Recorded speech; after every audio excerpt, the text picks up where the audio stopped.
Hello friends, welcome back to our channel. Friends, ఈ వీడియోలో మనం ఈరోజు అన్ని న్యూస్ పేపర్లో వచ్చినటువంటి ఇంపార్టెంట్ ఎడ్యుకేషన్ అప్డేట్స్తో పాటు చాలా ముఖ్యమైనటువంటి కరెంట్ అఫైర్స్ కూడా రావడం జరిగింది. సో వాటన్నిటి గురించి వన్ బై వన్ ఈ వీడియోలో అయితే చూద్దాం. వీడియో చూస్తున్న ప్రతి ఒక్కరు వీడియోని ఖచ్చితంగా లైక్ చేయండి. డైలీ 1 to 2 hours వర్క్ చేసి దాదాపుగా 8 న్యూస్ పేపర్ చదివి ఇన్ఫర్మేషన్ మీకు అయితే అందించడం జరుగుతుంది. చాలామంది మన వీడియోస్ని చూస్తున్నారు కానీ లైక్ చేయట్లేదు. ఖచ్చితంగా లైక్ చేయండి. ఈ వీడియోకి అయితే నేను 1000 లైక్స్ ఎక్స్పెక్ట్ చేస్తున్నాను. సో ఇది ఎవరికైతే యూజ్ ఉంటుందో వారికి షేర్ చేయండి. అదేవిధంగా సబ్స్క్రైబ్ చేసుకొని చూడండి. రెగ్యులర్గా మీకు జాబ్ అప్డేట్స్ అంతాయి. మన ఛానల్కి సంబంధించిన టెలిగ్రామ్ గ్రూప్లో కూడా జాయిన్ కాండి. సో దాంట్లో కూడా రెగ్యులర్గా జాబ్ అప్డేట్ షేర్ చేస్తున్నాను. మీకు చాలా యూజ్ ఉంటుంది. ఆ గ్రూప్లో కంపల్సరీ జాయిన్ కాండి. ఫ్రెండ్స్, మన ఛానల్ ద్వారా గ్రూప్ 2 అదేవిధంగా గ్రూప్ 3కి సంబంధించినటువంటి అన్ని సబ్జెక్టులతో కూడినటువంటి టెస్ట్ సిరీస్ అనేది మన యాప్లోకి తీసుకురావడం జరిగింది. సో దీని ద్వారా మొత్తం మీకు 250 టెస్టులు అయితే అందించడం జరుగుతుంది. ఇక్కడ మీకు ప్రశ్నలు తెలుగు మరియు ఇంగ్లీష్ మీడియంలో అయితే ఉంటాయి. సబ్జెక్ట్ వైజ్గా టెస్టులు అదేవిధంగా గ్రాండ్ టెస్టులు అయితే ఉండడం జరుగుతుంది. దీనికి సంబంధించిన టెస్ట్ సిరీస్ ప్రజెంట్ మన యాప్లో అయితే అందుబాటులో ఉంది. ఇంకా అవే కాకుండా తెలంగాణ కల్చర్కి సంబంధించి టాప్ 100 బీట్స్కి సంబంధించినటువంటి గ్రాండ్ టెస్ట్ కావచ్చు అండ్ ప్రభుత్వ పథకాలకు సంబంధించిన గ్రాండ్ టెస్ట్ కూడా ఉంది. సో వీటికి సంబంధించి మీరు పీడిఎఫ్ కూడా డౌన్లోడ్ చేసుకొని ప్రింట్ తీసుకోవచ్చు. ఇంకా ఇండియన్ పాలిటిక్స్ సంబంధించినటువంటి టెస్ట్ సిరీస్ కావచ్చు, తెలంగాణ చరిత్ర, తెలంగాణ ఉద్యమ చరిత్ర, జనరల్ సైన్స్కి సంబంధించిన టెస్ట్ సిరీస్తో పాటు జనరల్ స్టడీస్కి సంబంధించిన షార్ట్ హ్యాండ్ రైటింగ్ నోట్స్ కూడా ఉంది. ఇంకా కరెంట్ అఫైర్స్ పీడిఎఫ్ కూడా పర్ మంత్కు 20 రూపీస్ చొప్పున చెల్లించి మీరు పీడిఎఫ్ను డౌన్లోడ్ చేసుకొని ప్రింట్ తీసుకోవచ్చు. సో యాప్ లింక్ కింద డిస్క్రిప్షన్లో ఉంటుంది. డౌన్లోడ్ చేసుకుని అక్కడ శాంపిల్ టెస్ట్లు పీడిఎఫ్స్ ఉంటాయి. చూసిన తర్వాత నచ్చితే తీసుకోండి. ఫ్రెండ్స్, ఈరోజు న్యూస్ పేపర్లో వచ్చినటువంటి అప్డేట్స్ కనుక చూసినట్లయితే మనకు ఇక్కడ ఫస్ట్ అప్డేట్ వచ్చేసి నేడు ఉపాధ్యాయ అర్హత పరీక్ష నోటిఫికేషన్ అంటూ ఇక్కడ మనకు నమస్తే తెలంగాణలో ఒక ఇంపార్టెంట్ అప్డేట్ అయితే చూడవచ్చు. సో ఇక్కడ ఇన్ఫర్మేషన్ కనుక చూసినట్లయితే మనకు ఉపాధ్యాయ అర్హత పరీక్ష టెట్ నోటిఫికేషన్ మంగళవారం విడుదల కానుంది. సో ఎన్సీఆర్టీ అధికారులు అన్ని రకాల ఏర్పాట్లు పూర్తి చేశారు. సో నోటిఫికేషన్ విడుదల చేసి ఆ వెంటనే దరఖాస్తులు స్వీకరించాలని నిర్ణయించారు. సాంకేతిక కారణాలతో మంగళవారం వీలు పడని పక్షంలో బుధవారం నోటిఫికేషన్ ఇచ్చే అవకాశం ఉన్నట్లు తెలుస్తుందని చెప్పేసి ఇక్కడ మనకు టెట్కి సంబంధించి ఒక ఇంపార్టెంట్ అప్డేట్ అయితే చూడవచ్చు. సో ఈ రోజు లేదా రేపు దీనికి సంబంధించి నోటిఫికేషన్ రిలీజ్ చేస్తున్నట్లు ఇక్కడ ఒక అప్డేట్ అయితే మనం నమస్తే తెలంగాణ చూడవచ్చు. సో నెక్స్ట్ ఇక్కడ మనకు టీఎస్పీఎస్సీ నుంచి మరొక అప్డేట్ కూడా రావడం జరిగింది. సో ఫిజికల్ డైరెక్టర్ దరఖాస్తుల సవరణ అంటే ఇక్కడ చూడవచ్చు. సో ఫిజికల్ డైరెక్టర్ పీడీ దరఖాస్తుల సవరణకు అవకాశం కల్పిస్తున్నట్లు టీఎస్పీఎస్సీ సెక్రటరీ అనితా రామచంద్రన్ తెలిపారు. సో 1 నుంచి 4 వరకు దరఖాస్తులను సవరించుకోవచ్చని పేర్కొన్నారు. సవరించినటువంటి ధృవీకరణ పత్రాన్ని పీడీఎఫ్ ఫార్మాట్లో సమర్పించాలని చెప్పారు. సో మనకు రాష్ట్రంలో 128 పీడీ ఉద్యోగాల భర్తీకి నిరుడు నోటిఫికేషన్ అయితే విడుదలైంది. సో దానికి సంబంధించి ఇక్కడ మనకు ఎడిట్ ఆప్షన్ అయితే ఇవ్వడం జరిగింది. సో దీనికి ఎవరైతే అప్లై చేసిన అభ్యర్థులు ఉంటారో ఒకసారి మీరు టీఎస్పీఎస్సీ వెబ్సైట్కి వెళ్ళి దానికి సంబంధించి మీరు ఏమైనా మిస్టేక్ చేసినట్లయితే ఎడిట్ చేసుకోండి అని చెప్పేసి ఇక్కడ మనకు టీఎస్పీఎస్సీ ఒక ప్రకటన అయితే జారీ చేసింది. నెక్స్ట్ విషయంలో అయితే పోలీస్ ఉద్యోగాలకు సంబంధించి కూడా ఇక్కడ ఒక అప్డేట్ అయితే మనం చూడవచ్చు. సో పోలీస్ కొలువులు కట్ ఆఫ్ పై కసరత్తు పూర్తి అని చెప్పేసి ఇక్కడ ఇవ్వడం జరిగింది. సో ఇది మనకు ఆంధ్రజ్యోతి న్యూస్ పేపర్లో వచ్చినటువంటి అప్డేట్.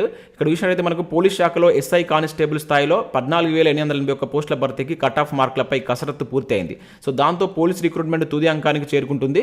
సో ఆ వెంటనే అధికారులు ఎంపికైనటువంటి అభ్యర్థుల జాబితాను విడుదల చేసి శిక్షణకు కాల్ లెటర్స్ పంపుతారు అని చెప్పేసి ఇక్కడ ఇచ్చారు. సో ఆగస్టు చివరిలో లేదంటే సెప్టెంబర్ ప్రథమార్థంలో ఎస్ఐ అభ్యర్థులకు శిక్షణ ప్రారంభించనున్నారు.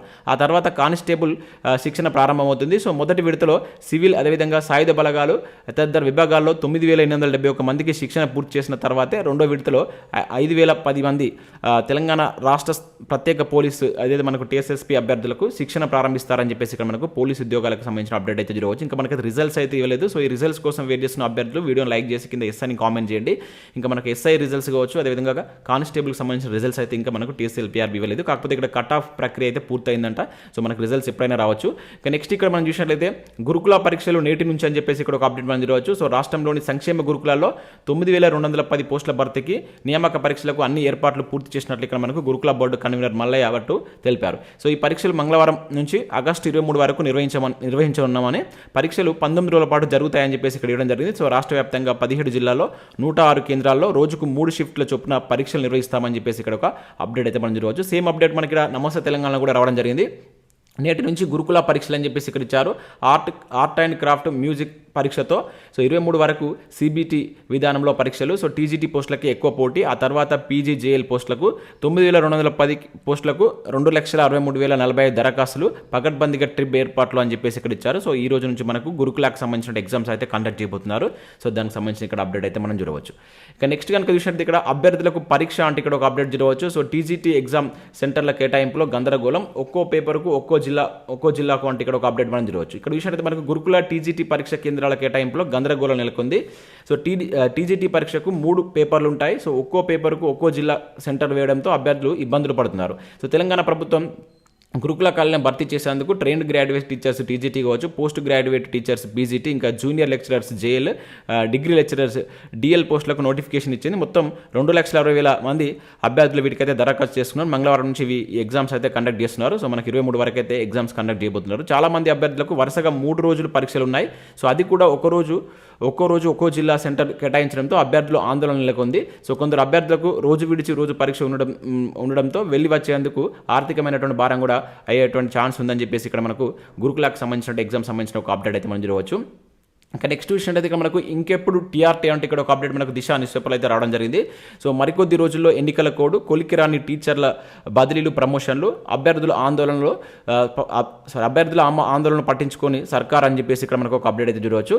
సో ఇక్కడ విషయం అయితే మనకు రాష్ట్రంలో ఎన్నికలు రాబోతున్నటువంటి తరుణంలో బీఆర్ఎస్ ప్రభుత్వం గత హామీలపై దృష్టి సారిస్తూ ఉద్యోగ కాలం రేపు భర్తీ చేస్తాం, మాపు భర్తీ చేస్తామంటూ కాలం గడుపుతుంది.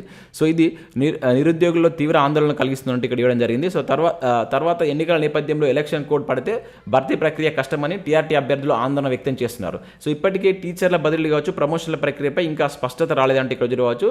సో టీఆర్టీ పైనే ఆశ అంటూ కూడా ఇక్కడ ఇచ్చారు. సో సీఎం కేసీఆర్ గత సంవత్సరం చెప్పినటువంటి 80,000 ఉద్యోగాల్లో 13,500 పోస్టులు పాఠశాల విద్యాశాఖ పరిధిలో ఉన్నాయి. సో విద్యాశాఖ అధికారులు సైతం సో దాదాపుగా 9,379 ఖాళీలు భర్తీ చేయాలని నివేదిక ఇచ్చారు. సో ఇందులో మనకు ఎస్జిటి పోస్టులు విషయంలో అయితే 6,360 ఉన్నాయంట. అదేవిధంగా స్కూల్ అసిస్టెంట్ 2,179, మిగిలినటువంటి పోస్టులు పండిట్, పీఈటీ ఉన్నాయి. కాగా గత సంవత్సరం హడావిడిగా జూన్ 12న మనకు టెట్ పరీక్ష నిర్వహించారు. జూలై 1న ఫలితాలు విడుదల చేశారు. సో వివిధ రకాల ఉద్యోగాలకు పరీక్షలు జరుగుతున్న టీఆర్టీపై ఉన్నటువంటి క్రేజ్తో అభ్యర్థులు ఇతర పరీక్షలకు ప్రిపేర్ కాలేకపోయారు. సో ప్రభుత్వ భర్తీ చేయాలనుకుంటున్న పోస్టులో అన్ని రకాల ఉద్యోగాలకు ఆర్థిక శాఖ అనుమతి ఇచ్చి, సో టీచర్ పోస్టులకు మాత్రం ఇంతవరకు అనుమతి ఇవ్వలేదు. సో ఎన్నికల కోడ్ లోపే టెట్ పరీక్షను నిర్వహించి టీఆర్టీ నోటిఫికేషన్ జారీ చేయాలని చెప్పేసి అభ్యర్థులు కోరుతున్నట్లు ఇక్కడ మనకు టీఆర్టీకి సంబంధించిన ఒక అప్డేట్ కూడా చూడవచ్చు. ఇంకా నెక్స్ట్ విషయం అయితే మనకు మరొక నోటిఫికేషన్ అయితే రిలీజ్ కావడం జరిగింది. తెలంగాణ ప్రభుత్వం medical and health services recruitment board నుంచి సో మనకి నోటిఫికేషన్ అయితే 1,520 పోస్టులతోటి నోటిఫికేషన్ అయితే రిలీజ్ చేశారు. ఇక్కడ చూసినట్లయితే so commissionerate of health family welfare డిపార్ట్మెంట్లో ఉన్నటువంటి మల్టీపర్పస్ హెల్త్ అసిస్టెంట్ ఫీమేల్ ఉద్యోగాల కొరకు సో మనకి నోటిఫికేషన్ అయితే రిలీజ్ చేయడం జరిగింది. So commissionerate of health family welfare department పరిధిలో మల్టీపర్పస్ హెల్త్ అసిస్టెంట్ ఫీమేల్ ఉద్యోగాలు 1,520 భర్తీ చేయటకు అర్హత గల అభ్యర్థుల నుండి ఆన్లైన్లో దరఖాస్తులు కోరబడుతున్నాయని చెప్పేసి ఇక్కడ మనకు ఒక పేపర్ ప్రకటన అయితే ఇచ్చారు. సో ఆన్లైన్ దరఖాస్తు కొరకు సో ఈ నెల 25వ తారీఖు నుంచి ఆన్లైన్ దరఖాస్తు ఆగస్ట్ 25వ తారీఖు నుంచి ఆన్లైన్ దరఖాస్తులు ప్రారంభమవుతాయని చెప్పేసి ఇచ్చారు. అదేవిధంగా మనకు నెక్స్ట్ సెప్టెంబర్ 19th వరకు వీటికి సంబంధించి మీరు అప్లై చేసుకోవచ్చు అని చెప్పేసి ఇక్కడ ఇవ్వడం జరిగింది. మీరు పూర్తి వివరాల కోసం ఇక్కడ ఉన్నటువంటి ఈ వెబ్సైట్కి వెళ్ళినట్లయితే సో మీకు కంప్లీట్ డీటెయిల్స్ అయితే ఉంటాయి. ఒకసారి చూసి దీనికి సంబంధించినటువంటి ఎలిజిబిలిటీస్ మీకు కనుక ఉన్నట్లయితే ఈ నోటిఫికేషన్ మీరు అప్లై చేసుకున్నటువంటి ప్రయత్నం చేయండి. ఇవి ఫీమేల్కి సంబంధించినటువంటి నోటిఫికేషన్ అంటే మొత్తం 1,520 ఉద్యోగాలతోటి నోటిఫికేషన్ అయితే రిలీజ్ చేశారు. నెక్స్ట్ అప్డేట్ కనుక చూసినట్లయితే ఆర్టీసీ ఉద్యోగులు ప్రభుత్వంలో విలీనం అంటే ఇక్కడ ఒక ఇంపార్టెంట్ అప్డేట్ చూడవచ్చు. 43,373 మందికి ఇకపై సర్కారీ జీతాలు అంటే ఇక్కడ ఒక అప్డేట్ చూడవచ్చు. సో నిన్న మనకు తెలంగాణలో క్యాబినెట్ మీటింగ్ అయితే జరిగింది. సో దానికి సంబంధించి ఇక్కడ కొన్ని ఇంపార్టెంట్ అంశాలు అయితే చూడవచ్చు. సో రానున్నటువంటి అసెంబ్లీ సమావేశాల్లో బిల్లు సో వరద ప్రాంతాలకు ₹500 కోట్ల సాయం, 40 మంది మృతుల కుటుంబాలకు పరిహారం, మరో 8 కొత్త వైద్య కళాశాలలు, సో గవర్నర్ తిరస్కరించిన బిల్లులు మళ్లీ శాసనసభకు, హకీంపేట ఎయిర్పోర్టు పౌర సేవలకు వినియోగించుకునే యోచన, సో అనాథ సంరక్షణ ప్రత్యేక విధానం, సో మంత్రిమండలి నిర్ణయాలంటే ఇక్కడ ఒక అప్డేట్ చూడవచ్చు. సో మనకు ఇవి పోటీ పరీక్షలో కరెంట్ అఫేర్స్ కోణంలో కూడా అడుగుతున్నాడు. రీసెంట్గా జరిగినటువంటి గ్రూప్ 4 కావచ్చు, గ్రూప్ 1లో కూడా మనకు సో క్యాబినెట్ మీటింగ్స్ పైన 2 క్వశ్చన్స్ రావడం జరిగింది. సో దీనిలో ఉన్నటువంటి ఇంపార్టెంట్ అంశాలను కూడా గుర్తుంచుకునే ప్రయత్నం చేయండి. దాంతోపాటు ఇక్కడ మనం చూసినట్లయితే ₹69,000 కోట్లతో మహా మెట్రో అంటూ కూడా ఇచ్చారు. సో హైదరాబాద్ నలువైపుల విస్తరణ, ఔటర్ వెంట మరో 4 మార్గాల్లో బీబీనగర్, షాద్ నగర్, ఇస్లాంపూర్, పెద్దంబర్పేట, ఈసీఎల్ వరకు పొడిగింపు. సో మొత్తం 278 కిలోమీటర్ల మేర నిర్మాణం అంటూ కూడా మనకు సో దీనికి సంబంధించి కూడా మెట్రోకి సంబంధించి కూడా ఒక నిర్ణయం తీసుకున్నట్లు ఇక్కడ మనకు నిన్న మంత్రిమండలి సమావేశంలో సో ఇటువంటి కీలక నిర్ణయాలు అయితే తీసుకున్నారు. సో వీటిని కూడా గుర్తుంచుకోండి. ఇక నెక్స్ట్ చూసినట్లయితే ఎస్ఐ కొలువుల పిలుపు అంటే ఇక్కడ ఒక అప్డేట్ చూడవచ్చు. సో రీసెంట్గా మనకు ఢిల్లీ పోలీసు అదేవిధంగా సిఎఫ్ఎస్ దళాల్లో 1,876 పోస్టులకు సంబంధించి మనకు నోటిఫికేషన్ అయితే రిలీజ్ చేశారు. సో దీనికి సంబంధించినటువంటి కంప్లీట్ డీటెయిల్స్ అంటే వీటిలో అర్హతలు ఏంటి అండ్ అదేవిధంగా వీటి యొక్క ఎంపిక ప్రక్రియ ఏ విధంగా ఉంటుంది అండ్ రాత పరీక్ష పేపర్ 1లో ఎటువంటి ప్రశ్నలు వస్తాయి, పేపర్ 2లో ఎలా ఉంటుందంటూ మనకు సాక్షి న్యూస్ పేపర్లో ఒక మంచి ఆర్టికల్ అయితే ఇచ్చారు. సో వీటికి అప్లై చేద్దాం అనుకున్న అభ్యర్థులు ఒకసారి దీన్ని చూసేటువంటి ప్రయత్నం చేయండి. మీకు కంప్లీట్ డీటెయిల్స్ అయితే ఉన్నాయి. ఇక నెక్స్ట్ మనకి ఈనాడు ప్రతిభలో కనుక చూసినట్లయితే తెలంగాణ సామాజిక సాంస్కృతిక చరిత్రకు సంబంధించి మనకు ఒక ఇంపార్టెంట్ ఆర్టికల్ అయితే ఇచ్చారు. దాంతోపాటు ఇక్కడ కరెంట్ అఫేర్స్ కూడా చూడవచ్చు. ఇక నెక్స్ట్ జనరల్ స్టడీస్ విభాగం బయాలజీకి సంబంధించిన ఒక బిట్ బ్యాంక్ కూడా ఇవ్వడం జరిగింది. ఒకసారి దీన్ని డౌన్లోడ్ చేసుకొని వీటిని ప్రాక్టీస్ చేసేటువంటి ప్రయత్నం అయితే చేయండి. సో ఇవి మనకు వివిధ న్యూస్ పేపర్లో వచ్చినటువంటి ముఖ్యమైనటువంటి education updates. Next current affairs చూద్దాం. చాలా ఇంపార్టెంట్ కరెంట్ అఫేర్స్ రావడం జరిగింది. సో వీడియోని స్కిప్ స్కిప్ చేయకుండా ఎండ్ వరకు చూడండి. చూసే ప్రతి ఒక్కరు ఖచ్చితంగా లైక్ చేయండి. ఒకటే వీడియోలో మీకు ఎడ్యుకేషన్ అప్డేట్స్ అదేవిధంగా కరెంట్ అఫైర్స్ కలిపి అయితే అందించడం జరుగుతుంది. సో ఇక్కడ మనం ఫస్ట్ కరెంట్ అఫైర్ కనుక చూసినట్లయితే తలసరి ఆదాయంలో తెలంగాణ టాప్ అంటూ ఇక్కడ ఒక ఇంపార్టెంట్ కరెంట్ అఫైర్ చూడవచ్చు. 2030 నాటికి దేశీయ తలసరి ఆదాయం 70% పెరుగుదల. సో జీడిపి రూపాయలు 6 లక్షల కోట్ల డాలర్లు. సో విదేశీ వాణిజ్యం కీలకం. సో 5 ఏళ్లలో మూడో అతిపెద్ద ఆర్థిక వ్యవస్థగా భారత్. స్టాన్సీ నివేదిక అంచనా అంటే ఇక్కడ చూడవచ్చు. సో ఇక్కడ మీరు గుర్తుంచుకోవాల్సింది ఏంటంటే సో ఇది ఏ నివేదిక ఇచ్చిందనేది చాలా చాలా ఇంపార్టెంట్. స్టాన్సీ నివేదిక కొన్ని అంచనాలు అయితే రిలీజ్ చేయడం జరిగింది. సో దాని ప్రకారం ఇక్కడ కొన్ని ఇంపార్టెంట్ అంశాలు అయితే మనం చూద్దాం. ఇక్కడ విషయం అయితే సో దేశీయ తలసరి ఆదాయం 2030 నాటికి 70% పెరిగి $4,000 చేరుతుందని ఒక అంచనా పేర్కొంది. సో 2023 ఆర్థిక సంవత్సరంలో మన దేశం తలసరి ఆదాయం సో $2,450 అయితే ఉంది. అయితే 2030 నాటికి సో భారత్ మిడిల్ ఇన్కమ్ దేశంగా ఎదుగుతుందని, సో అప్పటికి మన జీడిపి $6 లక్షల కోట్ల చేరుతుందని నివేదిక తెలిపింది. ఇది గుర్తుంచుకోండి ఎంతవరకు అంచనా వేసిందని చెప్పేసి అడగవచ్చు. సో జీడిపి వృద్ధి ప్రధానంగా విదేశీ వాణిజ్యం మూలంగా పెరుగుతుందని చెప్పేసి ఈ నివేదిక అయితే తెలిపింది. 2023లో $1.2 లక్షల కోట్ల ఉన్నటువంటి విదేశీ వాణిజ్యం సో 2030 నాటికి అది 2.1 లక్షల కోట్లకు చేరుతుందని చెప్పేసి ఇక్కడ మనకి ఇవ్వడం జరిగిందనమాట. సో ఇవి ఇంపార్టెంట్ మనకు అడగడానికి ఛాన్స్ ఉంటుంది. సో ప్రస్తుతం మనకు జీడిపి పరంగా చూసినట్లు సో ప్రపంచ ఆర్థిక వ్యవస్థ కనుక పరిశీలిస్తే సో మనకు ఇక్కడ ఫస్ట్ ప్లేస్లో మనకు అమెరికా అయితే ఉంటుంది. సో మొదటి స్థానంలో మనకు అమెరికా ఉంది. రెండవ స్థానంలో కనుక చూసినట్లయితే చైనా ఉంది. మూడో స్థానంలో కనుక చూసినట్లయితే మనకు జపాన్ ఉంది. అయితే మనకు 2030 నాటికి ఈ మూడో స్థానానికి భారత్ చేరుకుంటుందని చెప్పేసి నివేదిక అయితే తెలుపుతుంది. ఇంకా దాంతోపాటు ఈ నివేదిక ప్రకారం మనకు రాష్ట్రాల గురించి కూడా ఇక్కడ మనకైతే చర్చించడం జరిగింది. సో తలసరి ఆదాయానికి సంబంధించి మనకు రాష్ట్రాల్లో ఇక్కడ మనం చూసినట్లయితే సో తలసరి ఆదాయం $4,000 దగ్గరగా ఉన్నాయని తెలిపింది. అసలు దేశంలో తెలంగాణ తలసరి ఆదాయం అగ్రస్థానంలో ఉందని తెలిపింది. సో ఇది మనకు ఇంపార్టెంట్. సో తెలంగాణ తలసరి ఆదాయం $2,75,443 అంటే దాదాపుగా $3,360 అని. రెండో స్థానంలో కర్ణాటక, అదేవిధంగా మూడో స్థానంలో తమిళనాడు ఉందని చెప్పేసి ఈ నివేదిక అయితే పేర్కొనడం జరిగిందనమాట. సో ఈ నివేదిక ప్రకారం మన తెలంగాణ టాప్లో ఉంది, తలసరి ఆదాయానికి సంబంధించి టాప్లో ఉన్నట్లు ఇక్కడ మనం చూడవచ్చు. సో మనకు లేటెస్ట్గా ఆర్థిక సర్వే ప్రకారం ఏదైతే మనకు అబ్స్ట్రాక్ట్ ప్రకారం సో మన తెలంగాణ యొక్క తలసరి ఆదాయం ఎంత అనేది కింద కామెంట్ చేసేటువంటి ప్రయత్నం చేయండి. అండ్ ఇండియా యొక్క తలసరి ఆదాయం ఎంత ఉందనేది కూడా కామెంట్ చేయండి మన లేటెస్ట్ సర్వే ప్రకారం. ఇక నెక్స్ట్ విషయంలో అయితే నార్మేటాలో బయటపడినటువంటి 17వ శతాబ్దం నాటి ఇనుప బట్టీలు అని చెప్పేసి ఇక్కడ ఒక ఇంపార్టెంట్ కరెంట్ అఫైర్ చూడవచ్చు.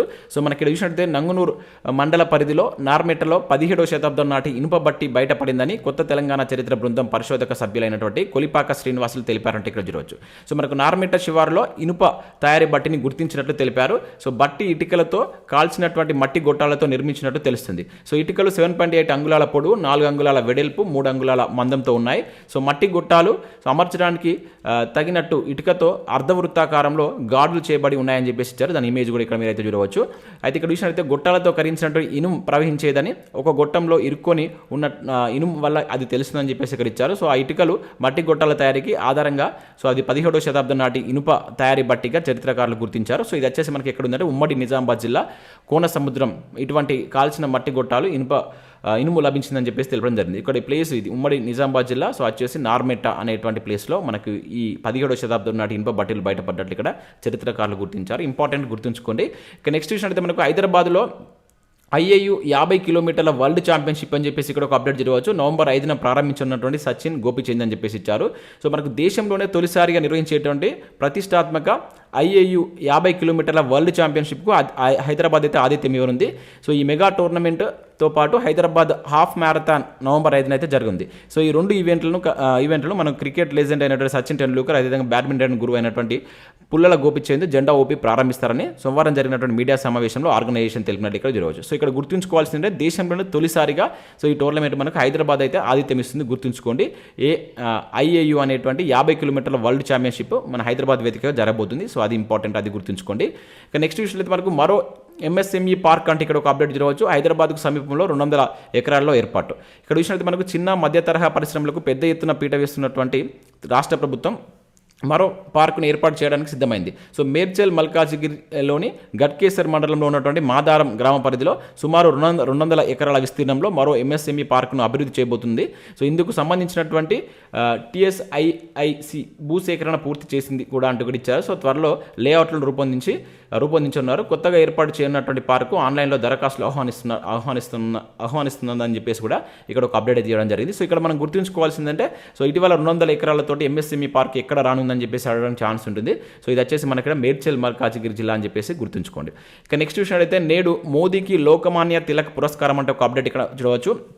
వేదికను పంచుకున్నటువంటి శరద్ పవార్. సో ప్రధాని మోదీ మంగళవారం మహారాష్ట్రలోని పూణే పర్యటించనున్నారు. సో ద తిలక్ స్మారక మందిర్ ట్రస్ట్ ఆధ్వర్యంలో జరగనున్నటువంటి కార్యక్రమంలో లోకమాన్య తిలక్ పురస్కారాన్ని ఆయన అందుకున్నారు. సో మోదీ నాయకత్వ పటిమకు పౌరుల్లో దేశభక్తిని పెంపొందించినందుకు గాను ఈ పురస్కారాన్ని ఆయనకు ఇస్తున్నట్లు ట్రస్ట్ నిర్వాహకులు పేర్కొన్నట్లు ఇక్కడ ఒక అప్డేట్ మనం చూడవచ్చు. సో ఇక్కడ మనం గుర్తుంచుకోవాల్సిందంటే సో లోకమాన్య తిలక్ పురస్కారం ఇటీవల ఎవరికి వచ్చిందంటాడు మోడీ అని చెప్పేసి గుర్తుంచుకోండి. ఇది ఏ రాష్ట్ర ప్రభుత్వం ఇస్తుందంటే మహారాష్ట్ర ప్రభుత్వం ఇచ్చేటువంటి అవార్డు అనమాట.